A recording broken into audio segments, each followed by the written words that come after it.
Dans la calanque de Cortiou, comme ailleurs le long du littoral marseillais, la pollution marine atteint un pic par temps d'orage. Comment expliquer ce phénomène ?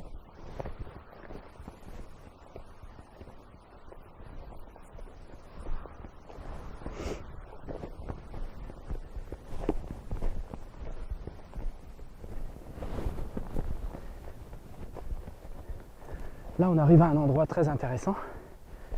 Intéressant parce que, en fait, on vient de gravir une pente, on est à 700 mètres d'altitude et on est à un peu moins de 10 km, 15 km de Marseille, qui est dans le fond, là-bas.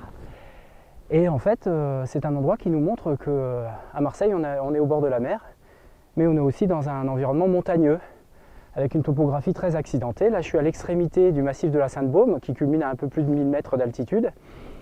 Sur le sud, vers le sud, nous avons le massif des Calanques. Au nord, le massif de l'Étoile. Et puis entre les deux, le massif du Garlaban.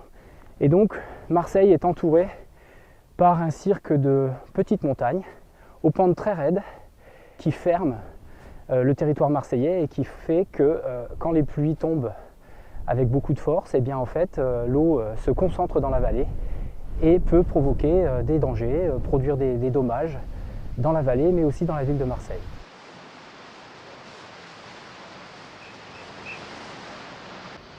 Oui, il a pied, bien sûr. Ah non, là, impossible d'y aller, impossible. Hein. Il a plus de 80 cm, tout qu'on a été après la vague, nous autres, là-bas. Quand ça arrive derrière le virage, là, c'est une catastrophe, une vraie catastrophe. Avant que je faisais la madrague, c'était pareil. Hein. Pour passer à la plage, c'était pire que ça. Là, on est dans une rue caractéristique de la topographie de Marseille, c'est-à-dire une rue effectivement très pentue. Il y a un certain nombre de déchets qui sont naturellement dans les caniveaux. Ce qu'il faut voir, c'est que la situation particulière de Marseille, d'abord, c'est une zone méditerranéenne, et donc avec un climat méditerranéen, et donc des épisodes successifs de sécheresse et d'orages très violents. Pendant les périodes de sécheresse, on a une accumulation progressive de la pollution.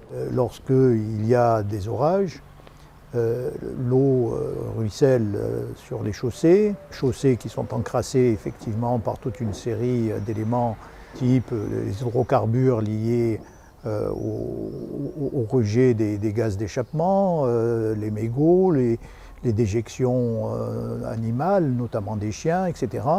Et ces eaux de pluie arrivent directement dans la calanque de Cortiou sans être traitées.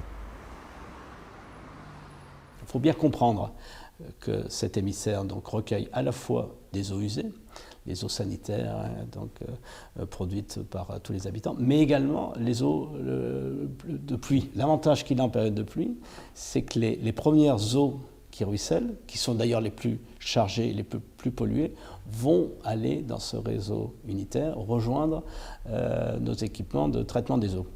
Ils sont traités. Par contre, lorsqu'il pleut beaucoup, le réseau sature et le réseau déborde et crée un débit que n'est pas capable de traiter la station d'épuration.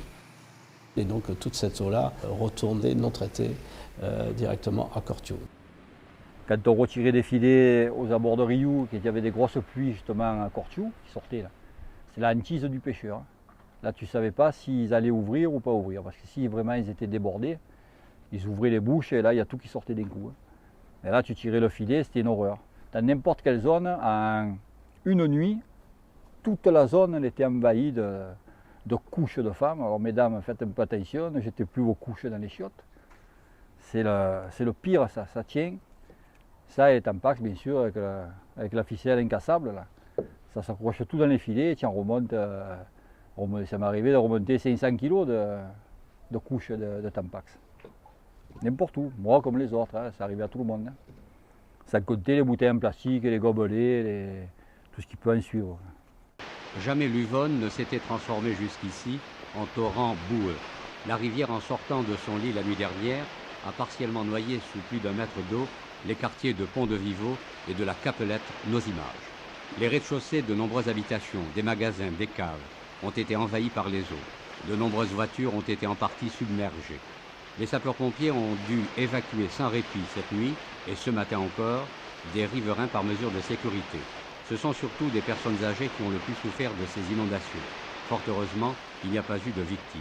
À l'heure où nous avons filmé ce matin ces séquences, l'Uvonne séparait littéralement la partie sud-est de Marseille du reste de l'agglomération.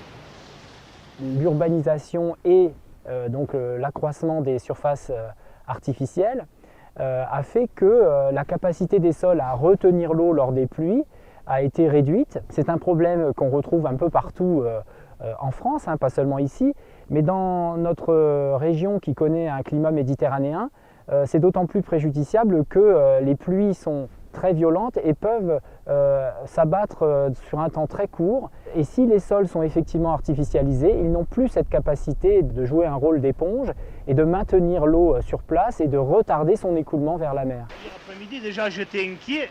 Je surveillais le niveau de l'Yvonne. Oui. Parce que, j'ai dit, c'est ça.